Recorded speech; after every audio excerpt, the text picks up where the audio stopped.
जो आपका टॉपिक है वो है प्राइस मैकेनिज्म।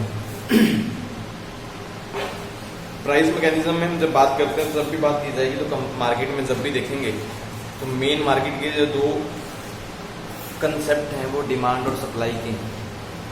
उसी बेस पे ही प्राइस को आगे लेकर चलते हैं। मार्केट में डिमांड है, मार्केट में सप्लाई भी तभी होगी अगर मार्केट में डिमांड अवेलेबल होगी। तो सबसे पहला जो टॉपिक इसमें से हमारा आता है वो आता है कंसेप्ट ऑफ डिमांड। डिमांड अगर हम माने तो क्या हो सकती है भाई?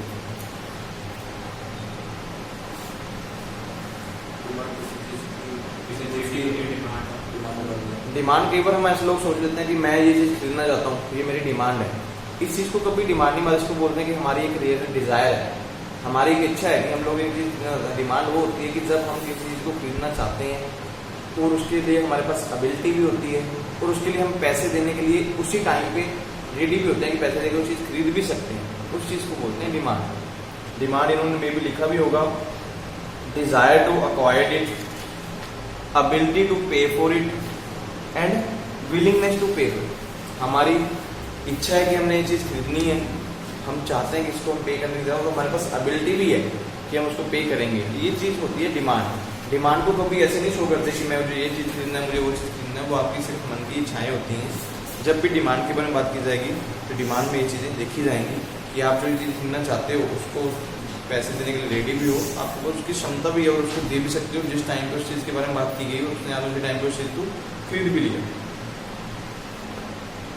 डिमांड को जब आगे लेके चलते हैं तो क्लासिफिकेशन उन्होंने किए, सॉरी टाइप्स ऑफ डिमांड के ऊपर देखते हैं, क्लासिफिकेशन बाद में देखते हैं कितने प्रकार की गुड्स होती हैं।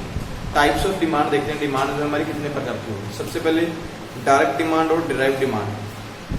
डायरेक्ट डिमांड क्या होगी भाई?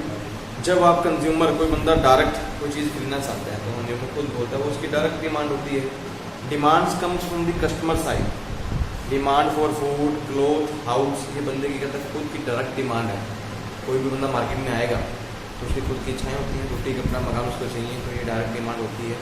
उसके बाद जब ऑल फिनिश गुड्स है direct demand, where the goods are needed by the producer set to be direct demand.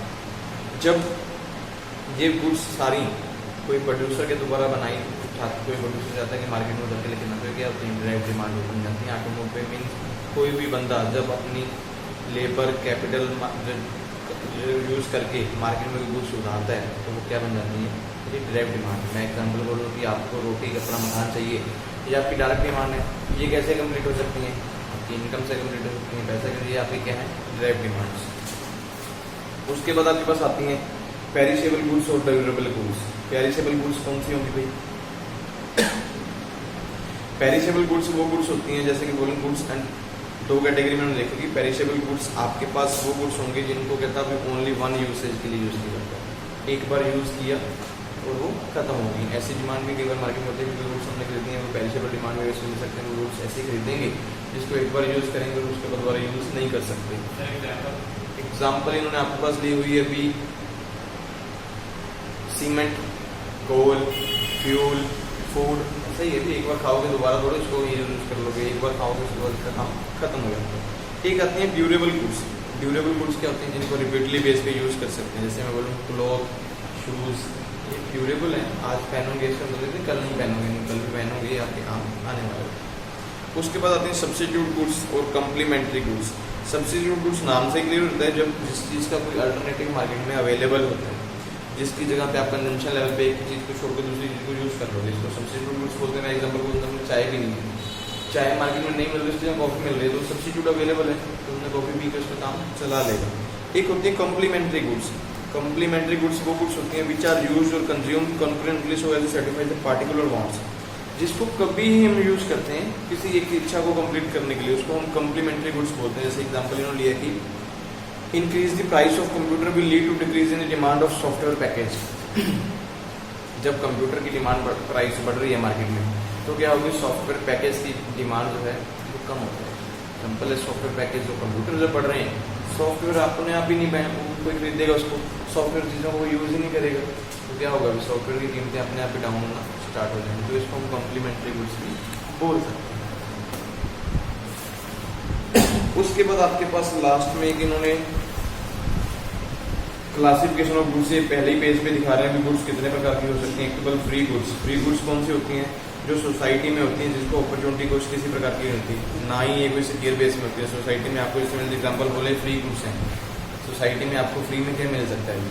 हवा, ये फ्री गुड्स हैं सोसाइटी में, इसके ऊपर कोई अपॉर्चुनिटी नहीं है, कुछ नहीं है, फ्री में आपको मार्केट में मिलती है। एक आती है पब्लिक गुड्स। पब्लिक गुड्स क्या होते हैं? इसके दो कैरेक्टरिस्टिक होंगे, नॉन राइवलरी, नॉन एक्सेसिबली। ना तो इसका कोई कंपटीशन होगा और ना ही इस बंदे को कुछ चीज़ ऐसे बोलेंगे बंदा यूज करेगा, कंज्यूम कर लेगा और खत्म हो जाएगा, इसी के लिए खत्म हो जाएगी, ऐसा कुछ नहीं है। गुड्स आपको मार्केट में मिलते रहेंगे। एग्जाम्पल इन्होंने लिखा कि street light, order, national defence, क्योंकि स्ट्रीट लाइट है, ये पब्लिक गुड्स ही है। आप ऐसे बोलोगे कि आप यूज़ करोगे, उसके बाद कोई बंदा यूज़ नहीं कर सकता। स्ट्रीट लाइट सबके लिए लगी हुई है, जो मर्जी बंदा आए स्ट्रीट लाइट में खड़ा हो, चला जाए, कोई मैटर नहीं करता। उसके बाद इकोनॉमिक गुड्स। इकोनॉमिक गुड्स क्या होते हैं? जो सोसाइटी के बेनिफिट्स के लिए होती हैं, जो यूटिलिटी लेवल को कंप्लीट करने के लिए। यूटिलिटी होता है कि सेटिस्फेक्शन, आपका सेटिस्फेक्शन जिस चीज़ से कंप्लीट हो, उन चीज़ों को हम इकोनॉमिक गुड्स बोलते हैं। या फिर इसमें सर्विसेज भी ले सकते हैं। इकोनॉमिक सर्विसेज क्या होंगी? जो ट्रांजेक्शन जिसमें आपको फिजिकल गुड्स नहीं मिलेंगे, सिर्फ आपको एक मन में एक शांति से मिलेगी, जिससे यूटिलिटी लेवल आपका कंप्लीट हो जाएगा।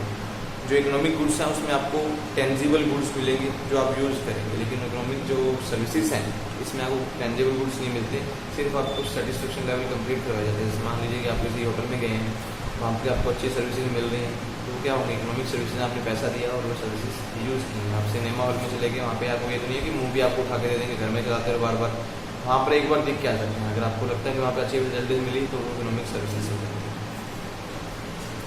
फिर हम जब डिमांड के बारे में बात कर रहे हैं तो डिमांड का एक फंक्शन है, डिमांड किस तरह से काम करता है। डिमांड के बारे में हमने पहले ही पढ़ लिया कि डिमांड क्या होगी? जब आपके पास किसी चीज़ को खरीदने की इच्छा है और आप उस चीज़ के लिए पैसे पे करने के लिए तैयार हो और उसी टाइम पे आप उस चीज़ को खरीद भी सकते हो, तो उस तरह को डिमांड बोलते हैं। डिमांड का फंक्शन किस तरह से काम करता है? डिमांड की जब भी बात की जाएगी उसमें डिटर्मिनेंट्स देखे जाते हैं। डिटर्मिनेंट्स क्या होते हैं? सबसे पहले प्राइस डिमांड का एक डिटर्मिनेंट्स है प्राइस। अगर मार्केट में प्राइस हाई है तो डिमांड ऑलवेज कम होती है। चीज़ ध्यान रख लेना कि कीमत अगर ज़्यादा होगी तो डिमांड मार्केट में हमेशा कम होगा, अगर कीमत कम है तो मार्केट में डिमांड भी ज़्यादा होती है। ये चलता है ऑलवेज, ये डिटर्मिनेंट्स है। उसके बाद दूसरा डिटर्मिनेंट जो आता है वो आता है इनकम। ये भी डिमांड का एक डिटर्मिनेंट्स है, इनकम। अगर लोगों की इनकम ज़्यादा है तो मार्केट में डिमांड भी ज़्यादा मिल जाएगी, अगर इनकम कम है तो मार्केट में डिमांड भी कम मिलेगी। उसके बाद हम बोल सकते हैं कि प्रेफरेंस या फिर लोगों का टेस्ट। लोगों का टेस्ट है मार्केट में अच्छा तो डिमांड मिलेगी, टेस्ट नहीं है तो मार्केट में डिमांड नहीं मिलने वाली। उसके बाद बोलते हैं कि price of substitute. Price of substitute का भी इफेक्ट पड़ता है डिमांड के ऊपर। अगर मान लीजिए मार्केट में सब्स्टिट्यूट गुड्स की कीमतें कम हैं पड़ जाएगी, अगर ज़्यादा है तो सब्स्टिट्यूट को कोई इफेक्ट नहीं पड़ता, लोग उसी चीज़ के ऊपर डिपेंड रहते हैं, डिमांड नॉर्मल रहती है। फिर हमारे पास आता है कि एक्सपेक्टेशन। लोगों की एक्सपेक्टेशन भी प्राइस मैटर करती है डिमांड में। अगर लोगों का एक्सपेक्टेशन लेवल फ्यूचर के बेस पे सोचते हैं कि कीमतें चेंज होगी तो डिमांड मार्केट में कम रहेगी। जब लोगों का एक्सपेक्टेशन लेवल, लोग ऐसे सोचते हैं कि अभी ये चीज़ नहीं खरीदनी, फ्यूचर में जाकर खरीदेंगे, इसकी कीमतें कम होगी। जैसे आज के टाइम में लोग मोस्टली सोचते हैं इन्वेस्टमेंट करनी है किसी बिजनेस में, किसी में, तो लोग सोचते हैं कि आज तो प्रॉपर्टी में पैसा नहीं लगाना भाई, कीमतें फ्यूचर में कम होंगी तब लगाएंगे। तो आज के टाइम में क्या होगा? डिमांड कम होगी। जब एक्सपेक्टेशन लेवल है तो डिमांड हमेशा कम रहती है, जब एक्सपेक्टेशन लेवल खत्म हो जाता है तो डिमांड अपने आप ही बढ़ के आपके पास सामने आ जाएगी। तो उसके बाद हमारे पास आता है भी लॉ ऑफ डिमांड। जो मेन क्वेश्चन आपका इसमें बनता है डिमांड क्या है, डिटर्मिनेंट आपको पूछ सकता है, नहीं तो आपको पूछेगा लॉ ऑफ डिमांड क्या है। डिमांड का जो रूल बना हुआ है वो क्या है? लॉ ऑफ डिमांड जब है फंक्शनल रिलेशनशिप दिखाता है price of A commodity. Price और डिमांड के बीच में एक फंक्शनल रिलेशनशिप दिखाया जाता है। लॉ ऑफ डिमांड डिफाइन करता है कि अगर कीमत कम है तो डिमांड ज़्यादा है, अगर कीमत ज़्यादा है तो डिमांड कम है। मोस्टली हम दिखाना चाहें तो कि आपके पास शायद इन्होंने मे भी दिखाया भी हो, नहीं दिखाया नहीं है, मैं आपको बना के दिखा देता हूँ। अगर आपको पेपर में आ जाए लॉ ऑफ डिमांड तो पहले तो एक आपको कोई डाटा रेडी करना होगा। हम ऐसे नहीं बोल सकते कि मैं बिना बेस पे कोई बना दूंगा कि किस हिसाब से लेके चलेंगे तो हमारे पास मार्केट में निकल के आएगी। एक जगह पे हम दिखाएंगे प्राइस, दूसरी जगह पे दिखाएंगे डिमांड। अगर कीमत 1 रुपये है तो डिमांड हमेशा 4 की होगी। उलट चलते हैं हमेशा, इसे भी ध्यान रख लेना। कीमत बढ़ रही है तो डिमांड कम हो रही है, कीमत और बढ़ रही है, जहां पर कीमत आपकी 4 होगी तो डिमांड आपकी 2 हो जाएगी। आप इसको 10-20 के हिसाब से भी ले सकते हो, जैसे एग्जाम्पल में 10, 20, 30, 40, जरूरी नहीं कि 1-2 रुपये के हिसाब से आने। जब डिमांड का कर्व बनाएंगे एक तरफ आप प्राइस दिखा लोगे, दूसरी तरफ आप, क्योंकि जब कोई चीज़ें आप खरीद रहे हैं तो मार्केट में वैसे ही चलेगा। अगर कीमत भाई 1 रुपये है, यहाँ एग्जाम्पल 1, 2, 3, 4 इधर भी सेम 1 रुपये है तो डिमांड पहले में पॉइंट क्या बनेगा हमारा, कीमत 1 रुपये थी तो डिमांड कितने की थी 4। अगर भाई उसके बाद आगे चलते हैं, कीमत होगी और तो डिमांड मार्केट में क्या कम हो जाती है, आगे फिर ज़्यादा लेंगी तो और डिमांड कम हो जाती है, फिर आगे चलते 4 हो जाते तो डिमांड ऑलवेज इस तरह से ही चलती है। डिमांड का कर्व जो आपका दिखाया जाएगा वो हमेशा इन सभी पॉइंट्स को कवर करके चलते हैं। पॉइंट्स हमें उस हिसाब से आप जो बनाएंगे तो लाइन बन जाती है, ये हमेशा इसको डिमांड कर्व बोलते हैं। ठीक है, डिमांड कर्व आपको हमेशा इस तरह से ही शो होगा, जो आपका सप्लाई कर्व है इसके बाद आएगा वो इस तरह से शो होगा। लग गया क्लियर? इस तरह को किसी भी डाटा में आप डिफाइन कर सकते हैं। ये लॉ ऑफ डिमांड है, प्राइस और डिमांड में एक इफेक्ट दिखाया गया है कि कीमतें बढ़ेंगी। आप डिफाइन भी करोगे, जब लॉ ऑफ डिमांड बनाओगे तो इस तरह का डाटा लिख दोगे, चार्ट बना दोगे, उसमें नीचे इसको डिफाइन करोगे। जब कीमतें 1 रुपये थी तो डिमांड 4 रुपये की हुई, जब कीमतें 2 हो रही हैं तो डिमांड 3 रुपये। जैसे जैसे डिमांड कम हो रही है मतलब कि कीमतें बढ़ती चल रही हैं। ये लॉ ऑफ डिमांड में हमें डिफाइन करना होगा। डाउट किसी को? जब आपको क्वेश्चन आएगा तो दूसरा बताएगा। लॉ ऑफ डिमांड को डिफाइन कीजिए। डिमांड पहले लिखना होगा, डिमांड क्या आपने डेफिनेशन पहले देख ली कि आपकी विलिंगनेस, एक डिज़ायर आपकी खरीदना चाहते हो, उसके बाद आपकी विलिंगनेस होनी चाहिए, आप इच्छा चाहते हो कि हाँ मैं इस चीज़ को खरीदूंगा, उसके पैसे देने के लिए रेडी हूँ, और आपके पास एबिलिटी भी होनी चाहिए कि एक्चुअल में आपके पास पैसा भी होना चाहिए पे करने के लिए रेडी, तो उसको डिमांड हो। फिर आप लॉ ऑफ डिमांड इस तरह से डिफाइन कर सकते हो, बन जाएगा। फिर हमारे पास इसी टॉपिक में हमारे पास एक टॉपिक और बनाया हमने, सप्लाई। सप्लाई क्या होती है? तो मार्केट में सभी चीज़ों का होना ये सप्लाई नहीं होता। मान लो मैं कोई चीज़ मार्केट में खरीदना चाहता हूँ, मार्केट में कोई चीज़ पड़ी भी है, कोई रिटेल शॉप के ऊपर हमें चीज़ मिल जाती है, हम बोलते हैं कि ये सप्लाई है। सप्लाई का यही मतलब होता है, हम चाहते हैं कि चेन्नई और कंपनी ने उतार के मार्केट में भेज दें। सिर्फ मार्केट में भेज देना उसको सप्लाई नहीं मानते।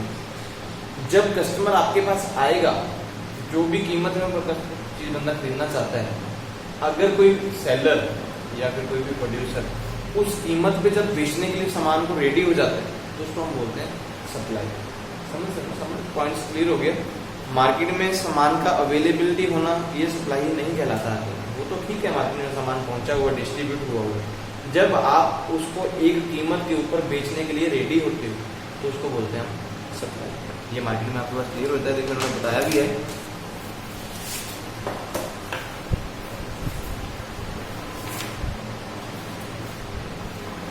Supply is a fundamental economic concept that describes the total amount of specific goods or services that is available to the consumer across a range of price if displayed on the graph। ये भी बोल सकते हैं कि अगर market में जब कोई कंज्यूमर्स के लिए आपके पास स्पेसिफिक गुड्स अवेलेबिलिटी लेके आते हो और उसकी कुछ आपने अफोर्डेबल या फिर अवेलेबल प्राइस रखी होती है ग्राफ बेस पे, उसको हम बोलते हैं सप्लाई। जब तक किसी चीज़ की कोई कीमत नहीं है और उस कीमत पे जब हम बेचने के लिए रेडी नहीं होते तो उसको हम सप्लाई मान नहीं सकते। जब आपने कोई चीज़ मार्केट में पहुंचाई है, उसकी कीमत भी रखी हुई है और बेचने के लिए आप रेडी भी हैं, उसको हम बोलते हैं सप्लाई। तो जो हमने डिमांड देखा कि डिमांड का जो कर्व होगा हमेशा स्लो डाउन होता है, इस तरह से ऊपर से नीचे की तरफ आएंगे। अभी हम सप्लाई के बारे में बात करते हैं। लॉ ऑफ सप्लाई क्या बोलता है? Law of supply state that when the price of commodity increase its also supply increase. पीछे हम देख रहे थे कि प्राइस बढ़ेगी तो डिमांड कम हो जाएगी, लेकिन लॉ ऑफ सप्लाई क्या कहता है कि अगर कीमतें बढ़ेंगी तो मार्केट में सप्लाई भी बढ़ती चली जाएगी। अगर कीमतें कम होंगी तो मार्केट में सप्लाई भी कम होती चली जाएगी, लाभ सप्लाई है।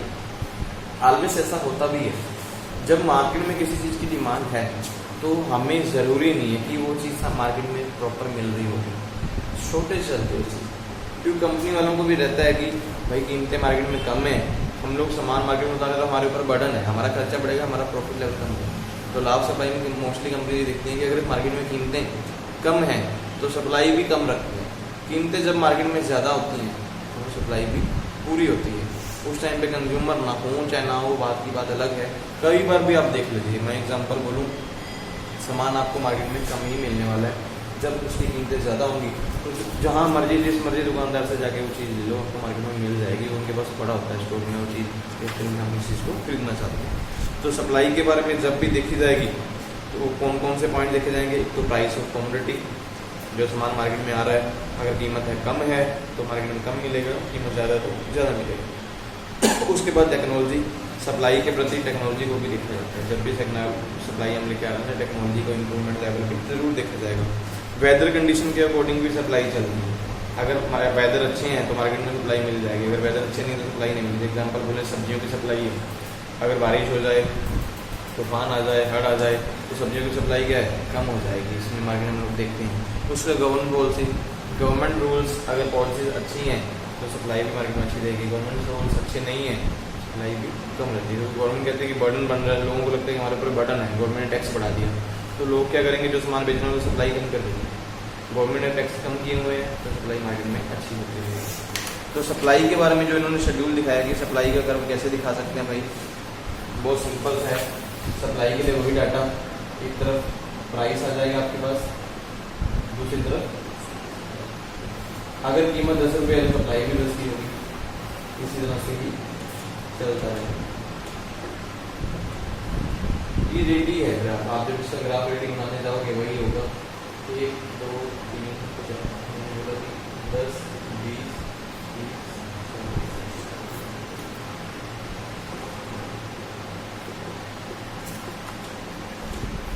यहाँ पे बस सप्लाई आ गई, यहाँ पे आपके पास अगर कीमत 10 रुपये है 10 की है,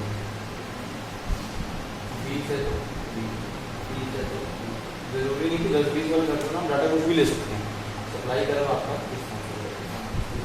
सप्लाई करो, ठीक है ले लो है। हाँ, मैंने डाटा इक्वल ले लिया, आप कुछ भी ले सकते हैं। सप्लाई 10 की है तो भाई, तो प्राइस 10 की है तो सप्लाई 5 की है, इस तरह से ले सकते हैं, कुछ भी बना सकते हैं। डाटा जरूरी नहीं कि इक्वल चलता है, कोई भी डाटा आप सेटअप कर सकते हैं। मेरे को माइंड में लगा कि मैंने डाटा सेटअप करना, आपकी बुक में जैसे दिखाया उन्होंने सप्लाई बेस पे,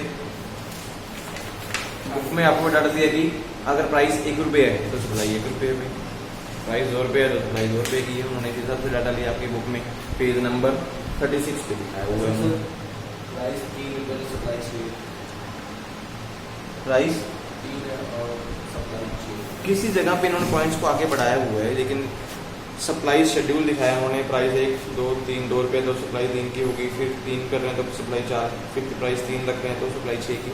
कई बार ऐसी कंडीशंस भी आती हैं कि इसको आगे बढ़ाते हैं, लेकिन कभी भी ऐसा नहीं होता जिसमें सप्लाई कर्व में स्लोडाउन आएगा तो इसको आगे बढ़ाते हैं, कीमत वही रख के इन्होंने आगे बढ़ाया हुआ है। लेकिन जो नीचे आपके पास गुड्स तो वो दिखाया है, नीचे कर्व बना के दिखाया है, उस कर्व में कोई चेंजेस नहीं है, कर्व वैसे ही दिखा रहा है, सेम इसी तरह से आपका आगे बढ़ रहा है। आपको कोई भी डाटा लेके उसमें से दिखा सकते हैं, सेम 10-20 वाला डाटा मोस्टली सब लोग यूज करते हैं, यही डाटा लेके आप मार्केट में दिखा सकते हैं। लॉ ऑफ डिमांड भी कंप्लीट हो गया, लॉ ऑफ सप्लाई भी कंप्लीट हो गई। फिर उसके बाद एक हमारे पास क्वेश्चन आता है market equilibrium. Market equilibrium point क्या होता है भाई, जब भी इक्विलिब्रियम पॉइंट की बात की जाएगी वहां पे प्राइस हमेशा देखा जाएगा। इक्विलिब्रियम पॉइंट वो पॉइंट होता है जहां पर सप्लाई और डिमांड इंटरसेक्ट होते हैं। इंटरसेक्ट समझते हो, जिस पॉइंट के ऊपर डिमांड और सप्लाई एक जगह पर मिलेंगे उस पॉइंट को हम मार्केट इक्विलिब्रियम पॉइंट बोलते हैं। मैं एग्जांपल बोलूँ कि आपने ग्राफ रेडी किए हुए, हमने डिमांड का कर्व देखा था इस तरह से था, सप्लाई का कर्व इस तरह से आया था, ये हम डिमांड कर्व बोल सकते हैं, ये हमारे पास सप्लाई कर्व। ये जो पॉइंट है इसको हम क्या बोलेंगे, मार्केट इक्विलिब्रियम पॉइंट, ठीक है, जहाँ पर क्वांटिटी ऑफ डिमांड और क्वांटिटी ऑफ सप्लाई जिस पॉइंट पर मैच होते हैं उस पॉइंट को मार्केट इक्विलिब्रियम पॉइंट बोलते हैं। और लिखा भी आपके पास व्हेन क्वांटिटी डिमांड, 3 प्रकार के क्या पॉइंट दिखा सकते हैं मार्केट में जब भी देखेंगे लॉ ऑफ सप्लाई के according. When quantity demand is greater than this quantity supply price tend to rise. जब मार्केट में कहता डिमांड ज़्यादा होगी सप्लाई से कम, मीन सप्लाई से डिमांड ज़्यादा होगी तो उस टाइम पे कीमतें क्या हैं बढ़ती चली जाएंगी। अगर सप्लाई ज़्यादा होगी तो कीमतें कम होनी स्टार्ट हो जाएंगी। उसके बाद इन्होंने ये भी दिखाया भी ऐसा कुछ नहीं है, जिस पॉइंट में सप्लाई और डिमांड इक्वल लेवल पे आती है, ये एक ऐसा लेवल है। ज़रूरी नहीं है कि हर बार ऐसा ही मार्केट में मिलेगा, कई बार मार्केट में डिमांड ज़्यादा हो सकती है। जिस पॉइंट में मान लो मैं एग्जांपल ले लूँ कि ये सिर्फ 3 नंबर पॉइंट में मिल रहा है, हम लोगों ने ऐसे डाटा बनाया था, जो डाटा मैंने बनाया था इस तरह से बना था 4-5 से दे सकते हैं, यहाँ पे 4-5 हमने जो ग्राफ बनाए थे, दोनों ग्राफ बनाए थे, एक ग्राफ इस तरह से बनाया था, एक ग्राफ इस तरह से बनाया था। दोनों जो इंटरसेक्ट हो गए वो 3 पे हो रहे थे। अगर 3 की कॉस्ट प्राइस 3 की है तो डिमांड भी 3 पे कम्प्लीट हो रही है, प्राइस 3 की सप्लाई की। जिस पॉइंट पे ये मैच हो रहे हैं तो उस पॉइंट को हम मार्केट इक्विलिब्रियम, जरूरी नहीं है कि हर जगह इसी पॉइंट पे मैच होंगे, कई बार आगे पीछे भी हो सकते हैं, कीमतें कम बढ़ती भी हो सकती हैं, लेकिन मार्केट इक्विलिब्रियम पॉइंट उसी पॉइंट को बोला जाएगा जिस पॉइंट पे जाके दोनों चीज़ें मैच, ठीक है जी। कीमत भी मैच करेगी, क्वांटिटी डिमांड और सप्लाई भी मैच करेगी आपकी। डिमांड और सप्लाई जिस पॉइंट पे इकट्ठे होते हैं उस पॉइंट को हम मार्केट इक्विलिब्रियम पॉइंट भी बोल सकते हैं। आपके आगे पेज पे दिखाया भी उन्होंने। प्राइस अगर 5 रुपये का तो मार्केट में सप्लाई 10 की है और डिमांड सिर्फ 2 की है, कीमतें बढ़ी हुई हैं, मार्केट में डिमांड है नहीं लेकिन सप्लाई बहुत ज़्यादा है। अगले पेज पे देखोगे तो डाटा दिया उन्होंने, कीमतें बढ़ी हुई हैं। हमने जो पीछे कानून लॉ पढ़े हैं डिमांड और सप्लाई के अकॉर्डिंग, उसमें देख सकते हैं जब कीमत ज़्यादा होती है तो डिमांड मार्केट में कम होती है। तो सेम दिखाया उन्होंने, 5 की प्राइस है, डिमांड सिर्फ 2 की है, लेकिन सप्लाई हमेशा ज़्यादा होती है, तो डिमांड सप्लाई जो 10 की दिखाई है। कीमत 4 रुपये हो जाती है तो डिमांड थोड़ी सी बढ़ जाती है और सप्लाई जो है थोड़ी सी कम हो जाती है। 8 और 4 में ले आए, फिर कीमत और कम की 3 रुपये, डिमांड और सप्लाई 3 रुपये ऊपर इन्होंने हमने इकट्ठी करके दिखा दी, ठीक है जी। उसके बाद कीमत और कम की, मार्केट में सप्लाई जो है और कम होगी और डिमांड बढ़ती चली गई। कीमत 1 रुपये आ गई, सप्लाई बिल्कुल 4 रुपये आ गई, तो डिमांड जो है आपकी 10 पे चली गई। जिस पॉइंट पे इन दोनों को बीच में इकट्ठा करके दिखा रहे हैं उस पॉइंट को हम इक्विलिब्रियम पॉइंट बोलते हैं। इजीली बेस पे आप डिफाइन कर सकते हैं, कोई भी डाटा ले सकते हैं, चाहे वही 10, 20, 30 वाला डाटा भी लेके चलेंगे तो भी चल जाएगा। एक जगह प्राइस, डिमांड और सप्लाई दिखाइए, जिस पॉइंट पे इकट्ठे हो गए उसको हम बोलेंगे मार्केट इक्विलिब्रियम पॉइंट है। आप डिफाइन इस बेस पे कर सकते हो, ये क्वेश्चन भी आपके पास आता है। एक क्वेश्चन आपके पास कई बार आ जाता है, कंज्यूमर सरप्लस और प्रोड्यूसर सरप्लस, इसी में आता है। कंज्यूमर सरप्लस क्या होता है, अभी सबसे पहले बात करते हैं। जब कोई कंज्यूमर, मे भी शायद इसमें है, बीच में मैंने ध्यान नहीं दिया इस पॉइंट में, जब कोई कंज्यूमर मार्केट में एक्चुअल में कोई सामान खरीदना, कोई भी चाइल्ड है मार्केट में सोच के गया कि उसके चिप्स का पैकेट खरीदना है, जो मार्केट में 15 रुपये का, 20 रुपये का मिलेगा। एक्चुअल में जब मार्केट में जाके उसको वो प्रोडक्ट 15 रुपये में मिल जाता है तो 5 रुपये का जो एक्स्ट्रा उसको बेनिफिट होता है उसको क्या बोलते हैं, कंज्यूमर सरप्लस। हम सोच के गए थे, हमारे माइंड में था कि हमने कोई चीज़ 20 रुपये में खरीदनी थी, एक्चुअल में मुझे वो चीज़ 15 की मिल गई, तो जो 5 रुपये मुझे एक्स्ट्रा मिले तो वो क्या होते हैं, अभी कंज्यूमर सरप्लस हो जाता है। समझ लग गया ना, 20 की चीज़ थी मुझे 15 मिल गई, ये कंज्यूमर सरप्लस है। उसके बाद एक आता है प्रोड्यूसर सरप्लस। प्रोड्यूसर सरप्लस क्या होता है, प्रोड्यूसर ने गुड्स बनाई है मार्केट में, सेल के लिए अवेलेबिलिटी लेके रखी हुई है, उन्होंने सोचा इसकी कीमत जो है 20 रुपये, हम 20 रुपये कम से कम बेचेंगे इसको, लेकिन कस्टमर को ये हमारे पास आया, उसको हमने अट्रैक्ट कर लिया। स्टार्टिंग में हमने उसको कीमत बोली 25 और बंदे ने कोई आनाकानी किया, हमें 25 देके चला गया। तो जो 5 हम एक्स्ट्रा जो कमा रहे हैं, 20 तो हमने प्राइस रखी ही थी, जो 5 हम एक्स्ट्रा कमा रहे हैं तो वो क्या करते हैं, प्रोड्यूसर सरप्लस। दोनों में क्लियर हो गया। जब कंज्यूमर को बेनिफिट मिलता है तो कंज्यूमर सरप्लस हो जाएगा, जो प्रोड्यूसर को बेनिफिट मिलेगा तो वो प्रोड्यूसर सरप्लस हो जाएगा। एक बार आपको 2 नंबर में क्वेश्चन ये डाल दिया जाता है। ये टॉपिक आपका हुआ लॉ ऑफ डिमांड और सप्लाई का। अगर इसमें किसी पर्सन का कोई पूछने वाला है तो हम उसके लिए बात कर सकते हैं। देखिए 30 नंबर